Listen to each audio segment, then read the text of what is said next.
welcome to Folklore Unlocked. I'm Austin, and like always, I'm joined by Ethan. Yep, hello again, everyone. And this week, we are going down to Tennessee to take a look at the Bell Witch.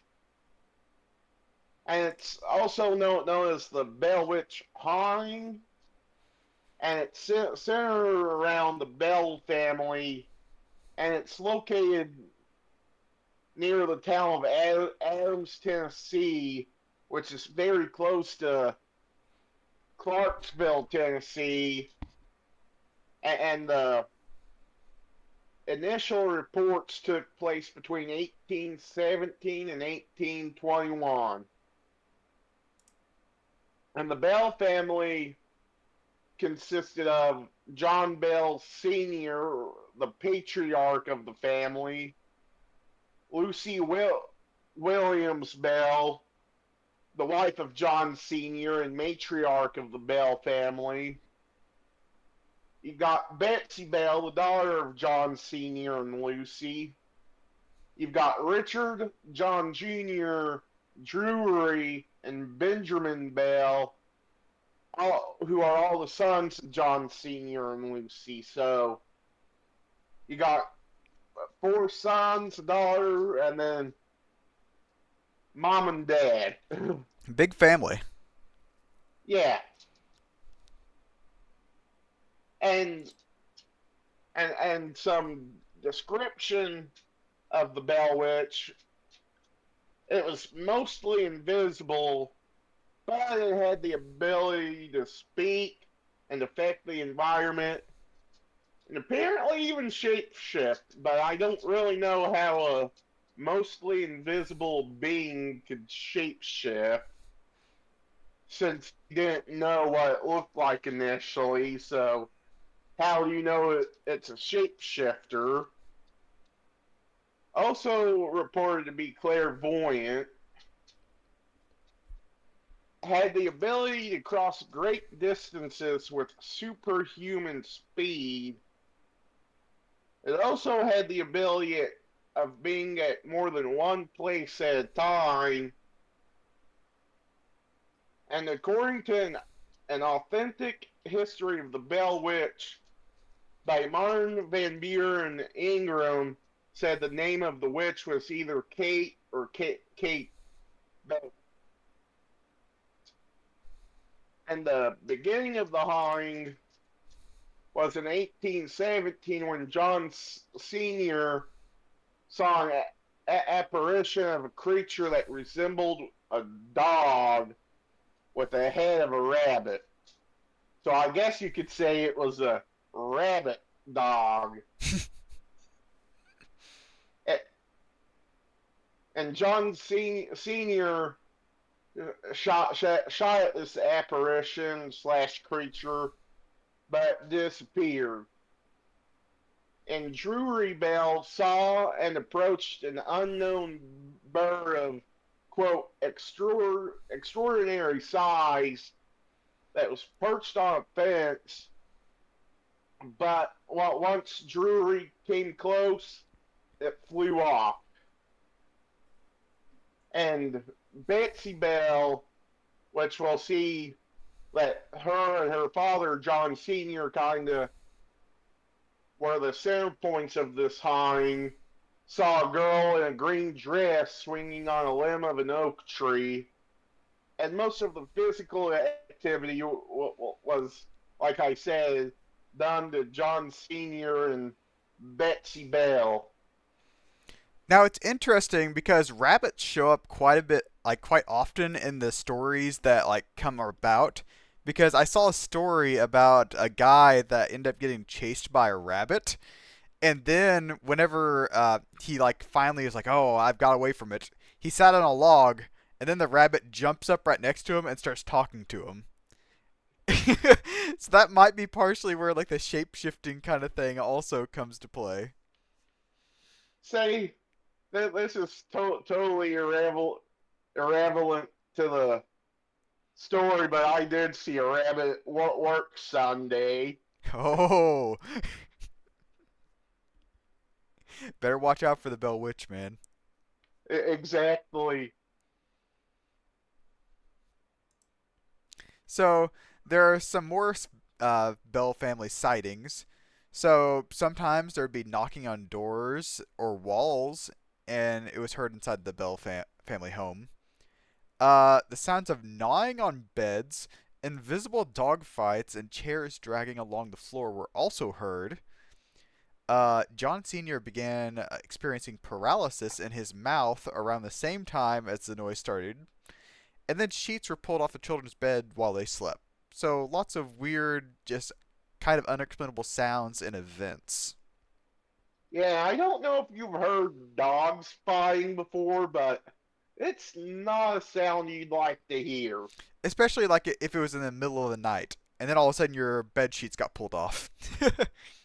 Yeah, and dogs that you thought were fighting are not there. Mm. The entity started pulling the hair and scratching the children, with Betsy being the main focus. So mostly it would just scratch and pull and just like say things to Betsy, but sometimes it was also the other children. And Betsy was slapped, pinched, and stuck with pins. Oh my. Uh, I'm pretty sure that's child abuse. yeah, but I don't think the witch has any care for that.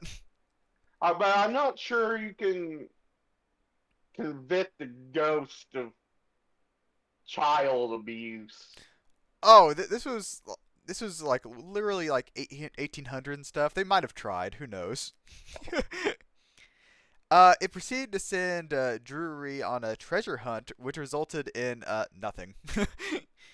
The entity also started to repeat sermons that took place 13 miles away, word for word, with it knowing the Bible very well. That is something I think is pretty interesting about it. Is just like being able to repeat the sermons from some other place pretty far away. That's pretty cool.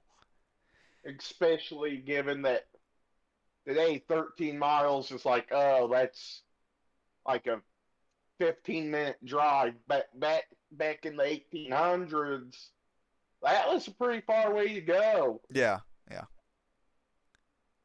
Also seemed to enjoy gossip and would seemingly leave to learn new gossip and would bring it back to the Bells family. So, I mean, if you like gossip, I guess there was partially a good thing. You could hear other stuff. Yeah, I mean, it knowing the Bible well kind of lines up with it being a Lent, Yeah, yeah. and then gossip. I guess if you like to gossip, I know a few people would be like, you know what? Just hearing a few chairs scratch and getting poked with pins, if I get to learn the gossip from the family next door, it might be worth it. yeah, uh, Now, even though it would like hurt and mess with most of the other children, it showed Lucy kindness. And Lucy, it called the most perfect woman to walk the earth. Also showed John Sr. some respect, referred to John Sr. as Old Jack, claimed to want to kill John Sr. and signaled these intentions through curses, threats, and affliction. So even though I guess she respected him, she also wanted to kill him. So, that's John Jr. that she oh, respected. sorry. Yeah. Sorry. Respected John Jr., referred to John Sr. as Old Jack and wanted to kill him. And I guess did poison John Sr. at some point.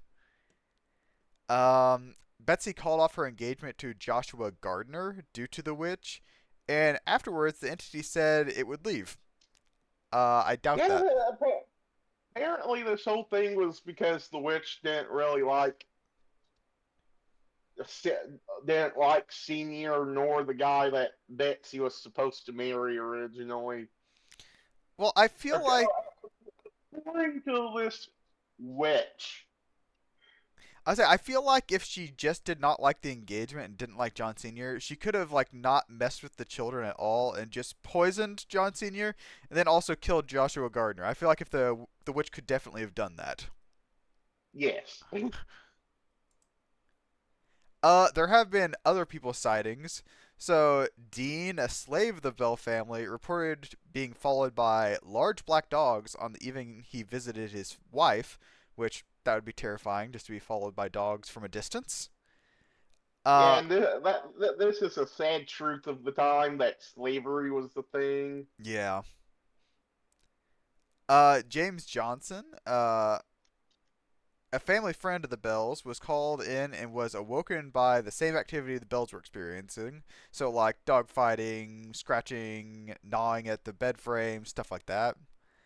Um, and then James Johnson's son devised a plan that nobody outside the Johnson's family would know.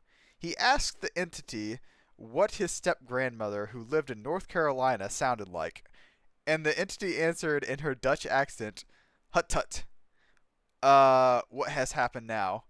And apparently that was probably something that she would definitely say most often because I'm guessing he was probably scared. And could James not think of a better name for a son than John? I mean, it's not I terrible. mean, I mean, so far this is the third John we've had. We've got John Bell Senior, John Bell Junior. Now we've got John Johnston over here. I mean, John is a fairly common name, kind of like John Smith. The sightings continue even after that. So, an account was made by an Englishman offering to help investigate. The entity mimicked his parents who lived overseas, which again kind of shows that it can be in two places at once. The next morning, the entity began to mimic the Englishman's parents again, waking him, and he apologized for his skepticism. So he was like, I'm sorry that I did not believe you. Please stop mimicking my parents." Oh, like I've had enough. Please stop this. uh, and then the President of the United States, Andrew Jackson, was said to have visited the Bell House and was scared off during his military service. Which I will say that I also saw somewhere else that there is no like actual documentation that this happened, because this was around the I think it was 1824 election, and his movements were documented very heavily. So this possibly might not be true, but it could be. But if it did happen, do you know the amount of shit that this witch had to have done to scare off Andrew freaking Jackson? Like, this guy's name was Old Hickory. Like, nothing scared this guy. This guy got almost got assassinated. The only reason he didn't get assassinated was because the would-be assassin's gun. He had two guns, both jammed, and Andrew Jackson started being the guy with his cane.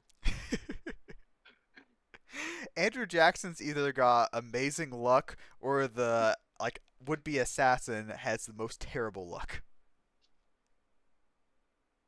Really, you've got to be like, if this did happen, the amount of stuff that this thing would have had to done to him would have to be a lot because this guy did not scare.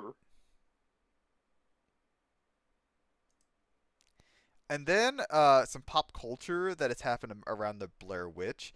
So there is the 1999 The Blair Witch Project movie, which I've watched it and it's all right. I mean, it's not great, but the Bell Witch Haunting, 2004, and then there's an American Haunting in 2005. Bell Witch the movie in 2007, the Bell Witch Legend in 2008, the Bell Witch Haunting in 2013, the Mark of the Bell Witch 2020, and then there's the Ghost Adventures, Curse of the Bell Witch, and then Expedition X that have done stuff about it. Oh my, that's a lot of stuff. Oh yeah, very famous case. Yeah, since I've watched the Blair Witch Project, I might have to look at some of these other ones because, like, the Mark of the Bell Witch, that was in 2020, so I mean that's fairly new. I mean, the Blair Witch Project was really the first, you know, found found footage movie out there. Yeah, I think that's why it's so like well known, I guess. Because even though I hadn't seen it or didn't know anything about the Blair Witch at the time I watched the movie, whenever like I heard the Blair Witch Project, I knew what it was. I kind of knew it was a found footage thing. But yeah, the Blair Witch is based off the Bell Witch, Yeah. which guess I just didn't make the connection. It makes sense now that we're looking at it, but Yeah, and so some theories to what it might have been. Originally, it was thought there might have been a Native American burial ground somewhere on the Bell's property, which is like the origin story of so many hauntings,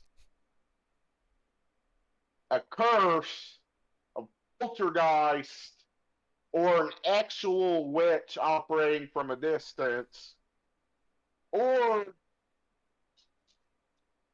and the biggest person for this would be a person named Catherine Batts, which Kate would be short for Catherine, and she was one that was doing all this from her home because John Senior screwed her over in a deal. I wanted to say John Cena every time I've said John Senior this whole episode. now whenever you started like after you got done with like an actual witch operating for the distance and you got started like it sounded like you were winding up to say something. I was getting ready for you to say aliens. It's aliens. I'm not saying it's aliens. That was Bigfoot. Hey, Bigfoot could be an alien, huh?